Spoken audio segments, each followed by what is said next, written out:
L'accordo prevede che i medici abbiano la possibilità di fare il tampone nei soggetti che durante la visita che effettueranno in studio mh, possano, secondo il loro giudizio, avere, avere qualche vicinanza col Covid.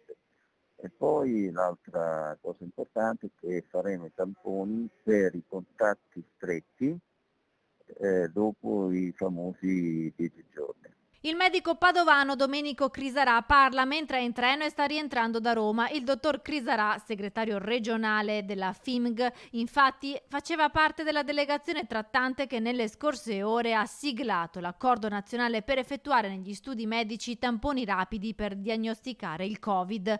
I medici di medicina generale e i pediatri di libera scelta potranno anche eseguire tamponi rapidi al termine dei periodi di quarantena dei familiari conviventi di persone positive e fare i tracciamenti dei contatti. Avere la possibilità di un tampone rapido per fare una diagnosi differenziale in pochi minuti è uno strumento per la professione, non è solo un'attenzione al sistema della prevenzione.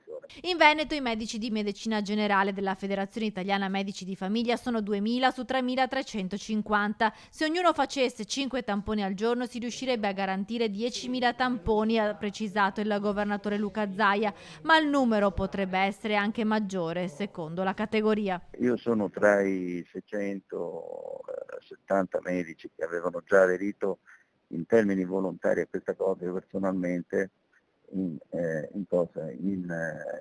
5 giorni di tamponi ne ho fatti 32, quindi sicuramente il nostro supporto sarà importante, ma tenendo conto che il tampone deve essere qualcosa che viene deciso dal medico e non richiesto dal cittadino.